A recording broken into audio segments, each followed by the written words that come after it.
Seems to me like there's always some sort of sex scandal involving politicians, and political party doesn't seem to have a whole hell of a lot to do with it. For example, about the same time that we learned that the female prosecutor in the Georgia Trump election case, a Democrat, has been having an affair with an attorney she brought on to help out. The Florida Republican chair was fired because he and his wife engaged in a threesome, and the other woman involved accused him of rape.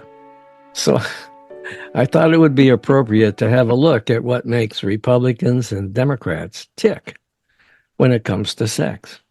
What do members of each party like to do in the bedroom, or shower, or anywhere else?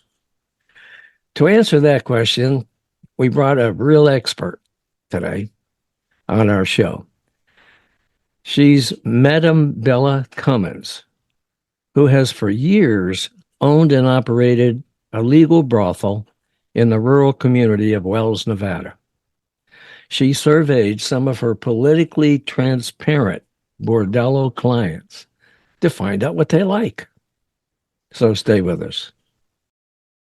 Welcome to Lean to the Left, home of no-holds-barred commentary, plus interviews with fascinating people. Some of them top experts, others simply with interesting stories to tell. You'll never know who'll show up at Lean to the Left. Now here's your host, Bob Gaddy. Bella Cummins, who wants to be known as America's Madam, is America's longest-serving, living, legal brothel owner as the proprietor and operator of Bella's Hacienda Ranch.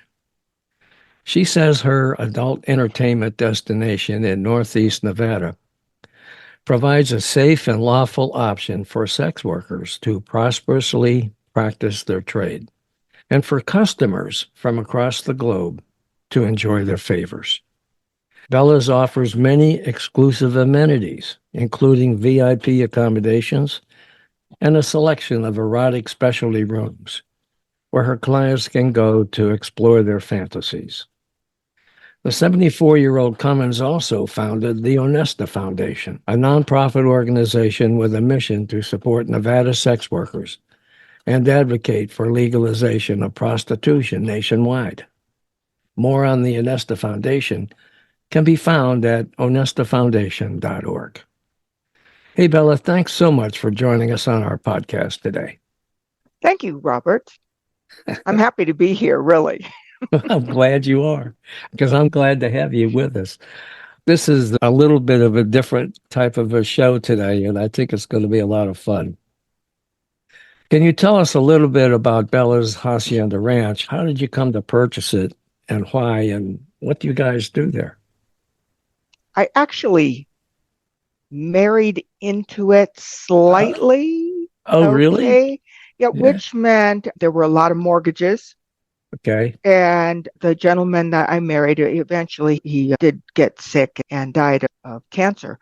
Oh. But in the meantime, he just thought that it was going to be something that would generate income, and we'd be silent partners. We wouldn't have to do anything except, how about count money? Yeah. Okay. Count the money. Well, that's always good. It really doesn't work that way, Robert. Oh, yeah. It's like it's a business. It's an industry. Oh. And of course, in 1970, when the Nevada legislature put it in a code format and said it's up to the rural counties because they didn't want it in the cities, it put, his name was David, and I in a situation where as a silent partner, it wasn't going to work. It had basically tapped us out of money. Oh. And you know how things change, and there was an interstate that was being built. Took, of course, many decades, but it was Interstate 80. And so when David thought this was a brilliant idea for our retirement fund, I-80 had blockades at every small rural town on each end. Travelers had to get off and get back on the other end of town. And that decade was designed to give town the opportunity to determine how they were going to thrive and or survive. Okay. So when he decided this was just a great investment, it was standing room only.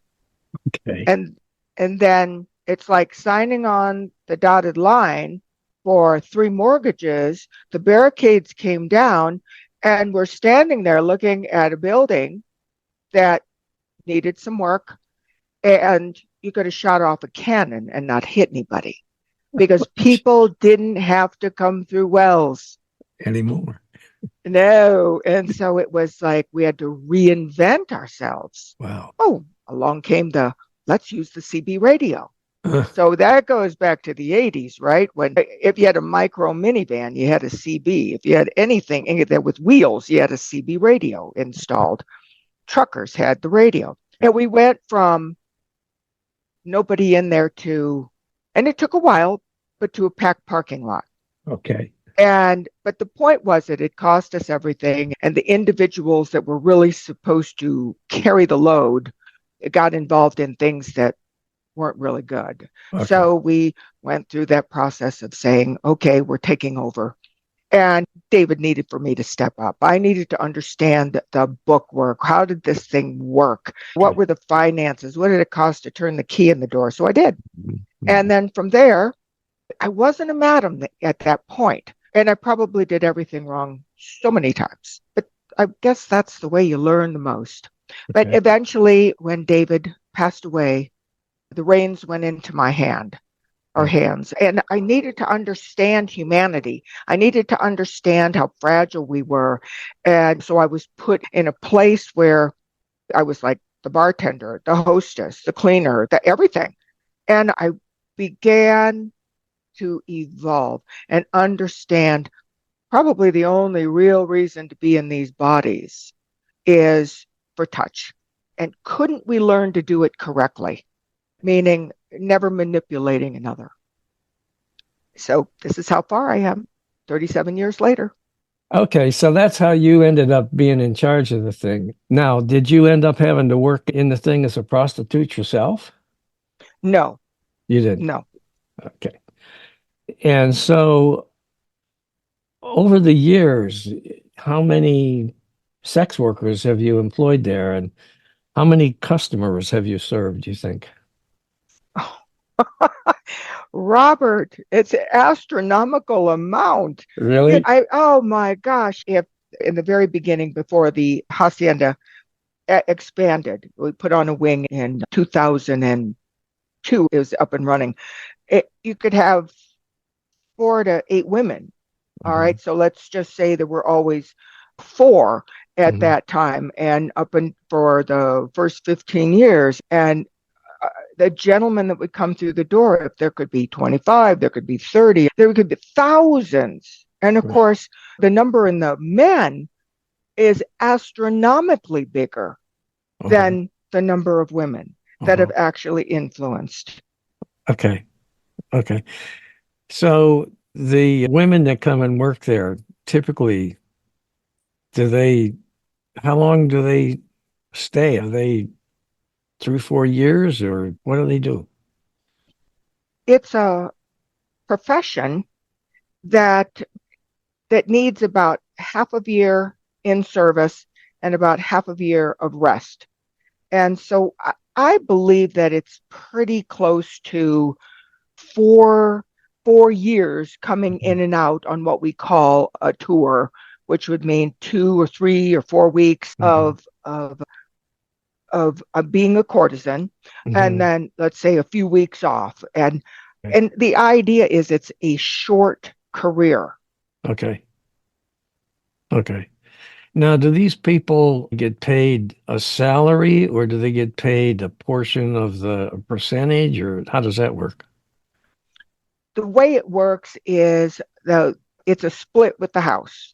Okay. All right. And it's a split with the house because the house has longevity and it markets for them. It does the safety, the screening, the everything, so that it's the opposite of working, let's say, outside of a brothel where you're everything. You're your marketer, your advertiser, all of that. So and then of course it's really interesting, but for the time spent with a client, the dollar amount exchanged between the client and the courtesan is probably 3 or 4 times what they would normally get for a session in an illegal situation. Okay. So they make more even splitting with the house than they would. Okay. Okay. That's interesting to know. Now, you did this survey of customers to find out what they liked in terms of what Republicans like and what Democrats like. Yes. Why did you do that? Why? Just Well, curious or what? first of all, part of the process of Yeah. gathering this, we'll call it rather informal data, because there's no names mentioned or anything. Identities are kept confidential. Uh-huh. But there was a rule. You Mhm. had to have voted. And Okay. if you didn't vote, Really? your preference didn't count. Oh, I see. They had to vote in order to participate in the survey, not to be Yes. a customer. No. You didn't say, hey, you can't come here if you choose. No. But then we wouldn't let them complain either. You didn't vote, you don't get to complain, and we don't care what you like. Or Well, we just why would they complain about politics? They're there to have sex. Why? certain little things come up in Okay. conversations. Really? And They yeah, come it's up, like, huh? yeah, they'll come in and they'll say something about, whoever it was. It didn't matter whether, it was Okay. Trump or Biden or whatever. It's like Right. everybody's got these ideas. And so Uh, it made it easy, but it made it fun okay. because they could tell their truth and no one would ever. Okay. So they're expressing these opinions and making these comments to the courtesan. Sometimes to the person behind the bar. Oh, yeah. Oh, okay.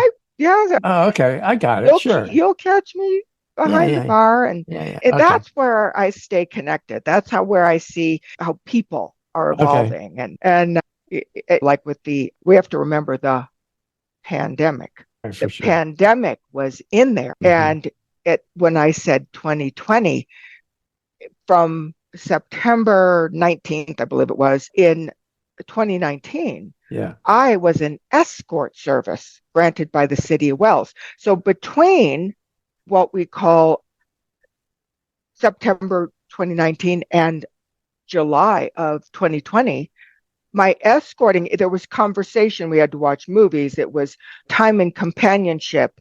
And there was a lot of communication about what they'd like to do. What would their favorite be without it actually happening?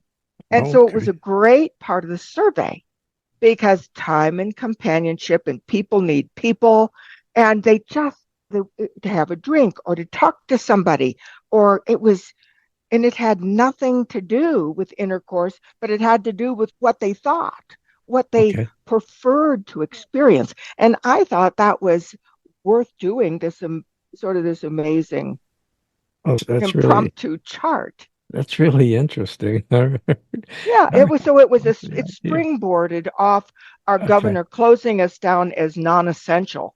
And Right. so my point was, you're saying that being human is non-essential. Uh-huh. Oh, good. Oh, good. I don't think Okay. that's true, but a box Okay. store is. Okay. And that, so I just thought it was like I'm going to say in a way more serious than tongue in cheek. Did they try to close you down? You Oh, saying they you, did. oh, they closed you down. They closed us. Oh, It was okay. like 7 months. Oh, wow. Because I was going to And say then it'd be hard for somebody to come in there and experience certain sexual activities if they had to have a mask on.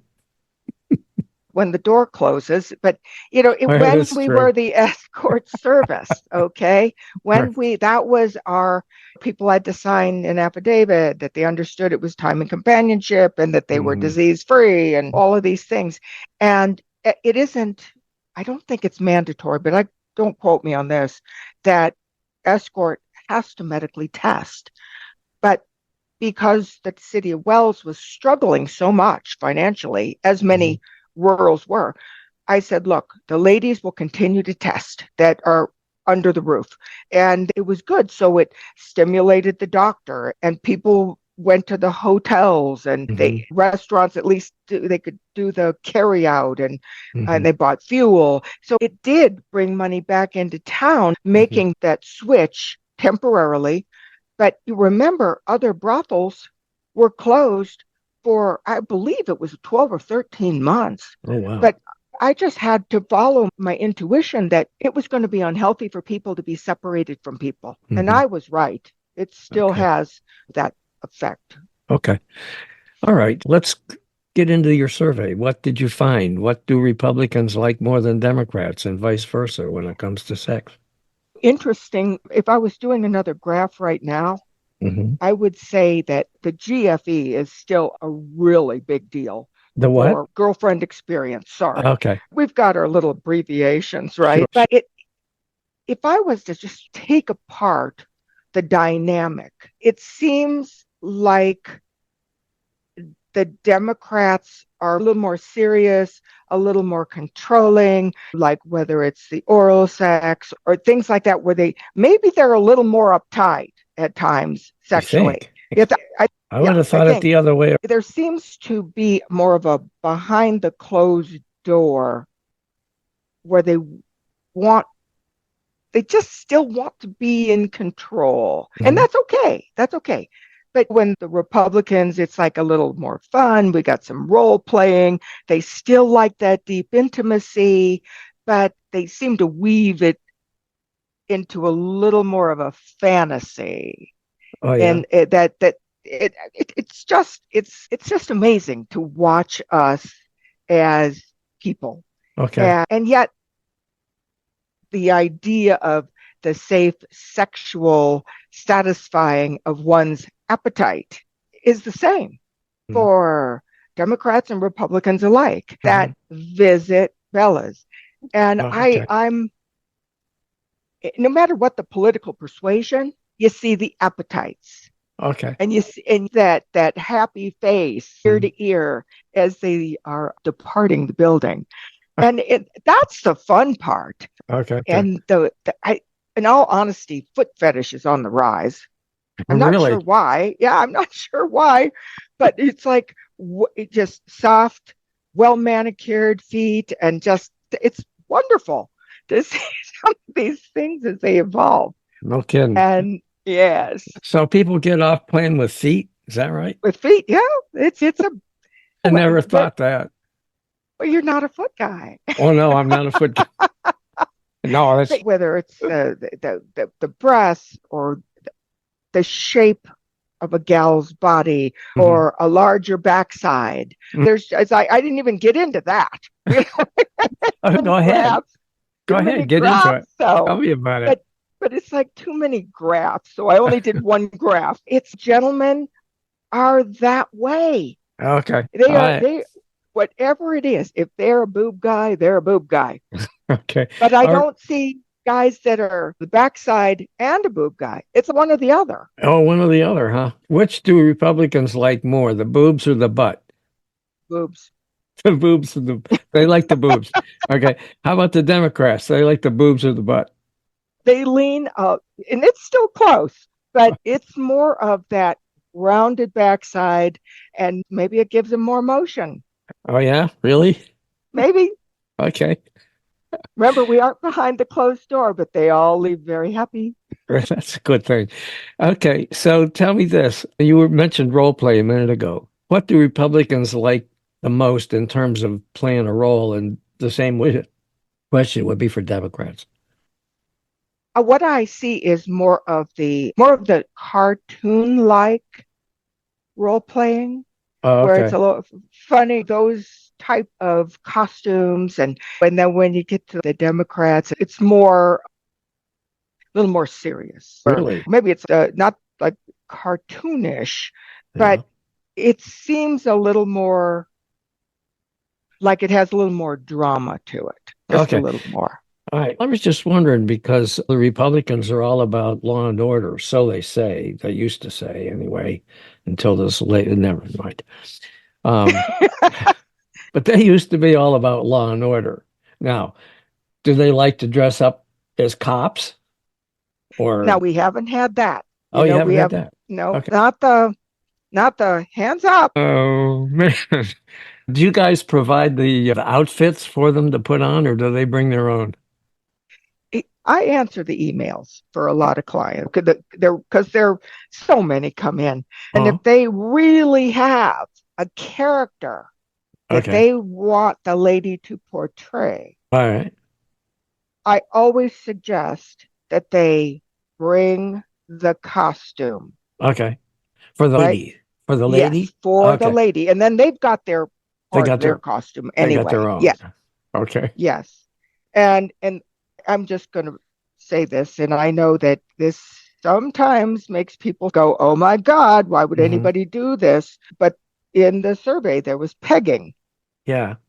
It's on the rise. A lot of people don't know what that is. As a matter of fact, Well, I would just have to tell you, I had to look it up.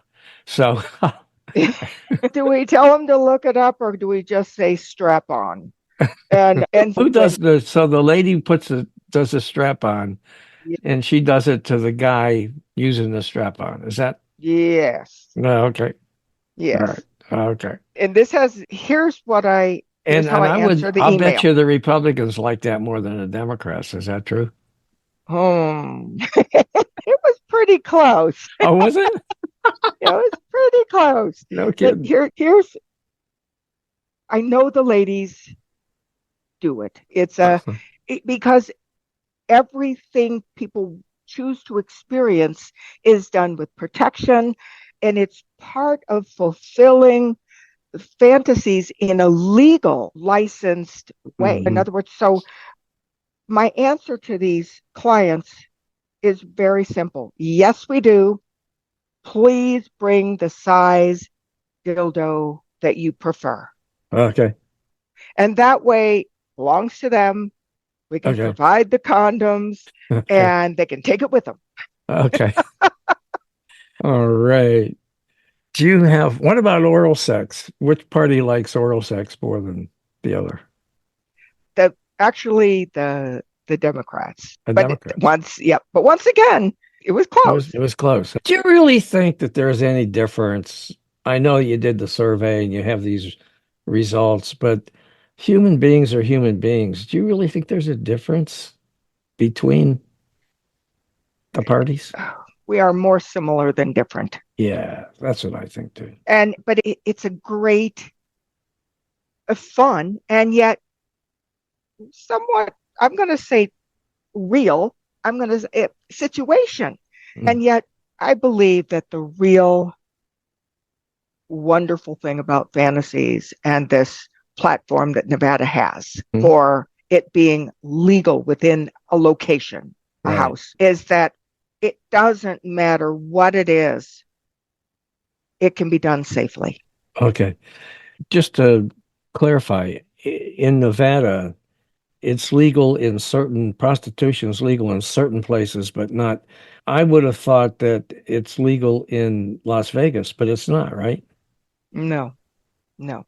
And I found this out yesterday, and I wish it were different. I wish that the NRS code had districts in Reno and Las Vegas where this Hmm. adult, safe, uh, definitely regulated way of having people engage in sensual sexual activities was border to border. Mm. And an article came out just this morning that's talking about the real concern now that Vegas has all these stadiums down there and the Super Bowl is going to be down there. Mhm. And what's this going to do to trafficking? And what's this going to do to all the illegal activity and all these visitors that think, oh, it's legal in Yeah, Nevada. right.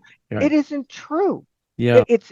They made sure that as Vegas's population grew, that the restriction for population and having a Mhm. legal licensed location was below 400,000. Mhm. Now they just keep raising it. Now it's 700,000. So it's a manipulation in Nevada that really doesn't make us a state Mhm. where it's legal everywhere. And we know why. I also learned that and I thought it was number one, but I'm corrected, that Las Vegas is number two for sex trafficking in the United States.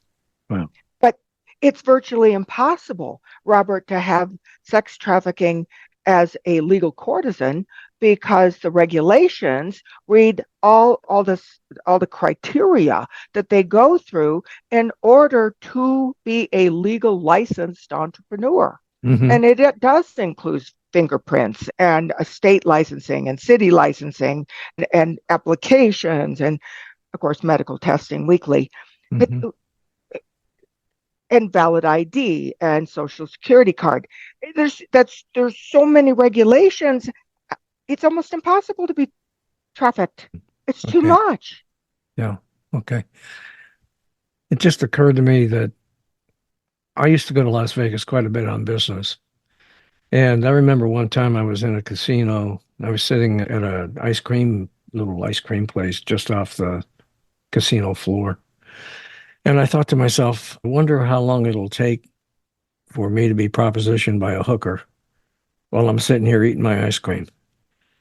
How far down in the cup did you get? It took about 5 minutes. 3 came over, one after the other. And so I assumed it was legal. No. Yeah. No. Amazing. If we talk about... They just work there illegally. And there's no documents. There's no regulations that are for women that are choosing to work outside of a brothel. Right. So guys in a casino, I'm talking about guys now, that are in a casino, and they're propositioned by a hooker. They decide to take that person up on their offer. They're really risking their health by doing that because those people are not tested. They're not, right? That's correct. Yeah. Okay. All right. And you don't want to take something home. Yeah, that's for sure. And the protection, we're just at a time in history where no matter who you are, unless you're really in a relationship that's monogamous, condoms have to be mandatory. Yeah, for sure. Okay. Any ideas why so many politicians get in trouble over sex? I believe that they fall into, I'm going to say, a group of people that have done things, I'm going to say sexually, and there was no penalty for doing it. I'm going to get into that Jeffrey Epstein thing and didn't get in trouble. Yeah. And they have money. And if you look at politicians, they all seem to wind up with money. But remember that line that we learned sometime in growing up? It said, you become your 5 closest friends. That's who you begin to follow. And if that's what they're around, each individual, every day, and somebody says, hey, guess what did? And nothing happens. Yeah. It's all that 2-tier system. And God help us, if you and I did something like that, we'd be under the jail. Yeah. But there's no penalty. That's the corrupt part that tarnishes our ability to really enjoy this life and to never manipulate another. Okay. Tell us about the Onesta Foundation and what you guys do. It is self-funded right now, and of course it can use donations, but my intention is to help, I'm going to say, people that want to know what the industry is about, to have a place they can go to learn more. I also never believe that people should become criminals. It's associated with sex. I don't think that's the right thing to do. I don't believe in the Nordic law. And so the Onesta is basically me working to put in writing and update as often as I'm able the idea, why decriminalization won't work, and being pro-courtesan rights. And remember, courtesan is still a word that means prostitute, but you can't take someone that's jumped through all of these hoops to be legal and label them a prostitute. Right. There's got to be a distinction, a differentiation between a worker with no documents or paperwork or licensing or medical evaluations from someone that's in service and saying, I'm going to do this. Right. Understand. Okay. But the Onesta Foundation does support legalization of prostitution, correct? Yes, Yeah. yes, but because that word hasn't changed yet. Okay. All right, but that's a very archaic word that Mhm. sounds harsh. And Robert, I don't believe the term should be sex worker, which is why I'm still petitioning the city council and of course, they're supposedly going over the code to change a few words with their legal department. And it's really to help, if I'm going to be that spokesperson for having locations in, let's say, rural areas of other states, that people understand that the sex industry is like the biggest elephant you've ever seen. And the only avenue that's been tested and proven to work has been in small rural communities of Nevada. Okay. And we don't have HIV or syphilis, which is, by the way, on the rise because of out there. But the people that visit Bella's and let's say other brothels, they're clean. They want to stay clean. Okay. So when you are advocating for legalization, you're advocating legalization in locations like Bella's, not streetwalkers. Correct. Okay, understood. All right. And you say that regulations need to accompany decriminalization. What type of regulations are you talking about? Health, for example? Yes. Health regulations, being able to, I'm going to say, document who you are. And let's just say you aren't trafficked. You are a person that's making this decision to have a courtesan on a work card as your profession, and that you've made this choice yourself, and you understand that what it takes, the weekly testing and fingerprinting and an application to the sheriff's department, so that, and of course, eventually a work card, so that everything, I's and T's, have been dotted and crossed to keep the profession from having illegal activities. Now, people that want to work for Bella's, you get a lot of applications from women that want to come there and work. And also, do you have men that work there? No. Okay. No. And the reason being that rural Nevada it isn't real flexible about men being in service. I understand. Okay. Okay. And so when the code was written, it was about women who were born a woman. I got it. Sex work is dangerous. I know that. You have stats that show that. Talk to me a little bit about that, though. And isn't it the unregulated, independent sex worker who is more likely to be in a vulnerable situation, unsafe situation than someone that would work at a place like Bella's, for example?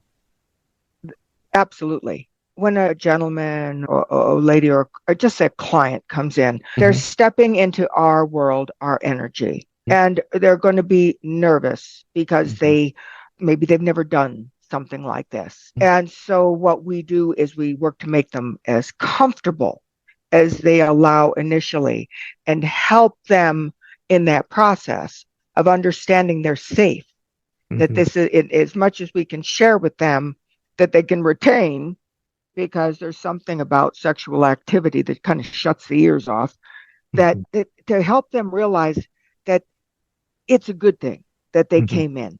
On the other side, the flip side, if a lady was going into a man's home or apartment or hotel room, she's the one that should be nervous.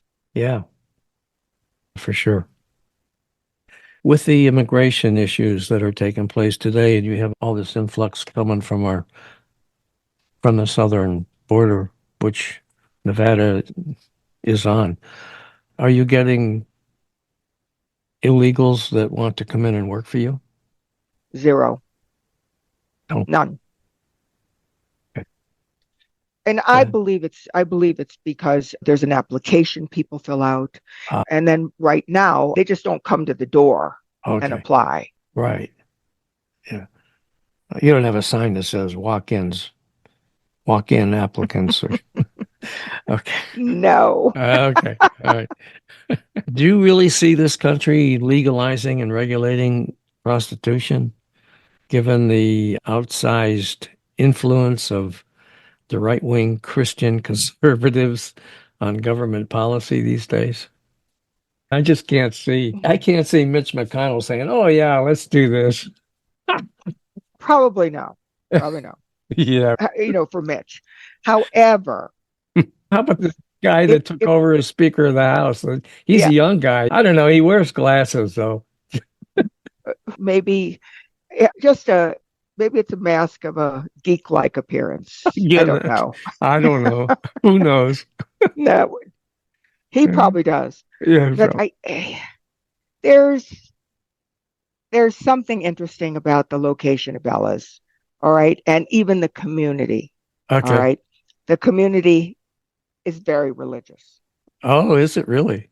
Okay. Yeah, there's many different denominations, right? Uh-huh. And of course, we have Utah, the most sexually repressed state in the union. And then north, we have one that's fast becoming one of those. Really? And we're on the crossroads of the Western United States, and right on I-80, they're right there, first exit in Elko. Another great big cement, what do you call it? It's religious building. Oh, okay. Church? And yeah, it's a religious temple. Okay. It's a temple. Got it. And at any rate, even in Wells, those beautiful citizens keep their judgments to themselves. Okay. And they have a really good idea how helpful we are to the community. Mm-hmm. But they don't want to be asked. So don't ask them. So you're involved with the community. I'm aware of the community. Oh, all right. Okay. And because of my, I'm going to call it longevity, silver hair. And I've just been on the bus for so long. I've been there longer than the people that are now in power. Okay. So it can't get rid of me. God won't let me off the bus. All right. And until and it would be great if it was a young woman that had a lot of money and came and said, Belle, thanks, you've done a great job here. Let me give you time to go to the beach and do some other fun things that you want to do. But right now, it seems as though me being able to speak up with authority and the wisdom behind this time in life that I've arrived at, that says, leaders, politicians, please don't think you're being pro-sex worker. You're being pro-business. I was in the financial section of the New York Times a couple months ago. And what the milestone is, it was the financial section. They were realizing it's a real industry, a real business that operates, and yet as the biggest industry in the world, why not collect the tax money? Why not create public safety? Why not, with syphilis on the rise out there, why not get this under control? Yeah. Okay. All right. Do you have anything? We've gone well over our normal. You got anything else you want to talk about? If anyone wants to donate to the Onesta Foundation, you can definitely reach me. Of course, the bellas.us is the website. But right now, the Hacienda MGR at bellas.us is the best way. And I will get back to anyone reaching out. Okay. And stop in and visit. Get your questions answered. Okay. There's no obligation, no cover charge. Okay. That's good to know. That's good to know. Bella, thank you. I really enjoyed talking to you and exploring this mysterious world of sex and politics. Yes. Let's be pro-business. Okay. All right, Bella. You, Robert. Thank you, you, Robert. Yeah, I hope you enjoyed this Lean to the Left video and that you found it interesting and informative. Please come back on a regular basis and check out our interviews with guests on topics that focus on progressive politics and the important social issues of our time. Our interview shows stream on Mondays and sometimes Thursdays, and you can check out upcoming shows, guests, and topics at podcast.leantotheleft.net. And you can subscribe to our interview version there and to our video shows here at YouTube. And follow us on social media, Twitter at LeanToTheLeft1, Instagram at LeanToTheLeft1, TikTok at LeanToTheLeft, and LinkedIn at Bob Gatty. Now, I hope you'll support Lean to the Left too, so we can keep things going. Just click on the Donate tab at the top of the LeanToTheLeft.net homepage and contribute by buying me a cup of coffee. That'll really help and would be much, much appreciated. Now, this is Bob Gatty signing off for Lean to the Left. Thanks for sharing your time with us.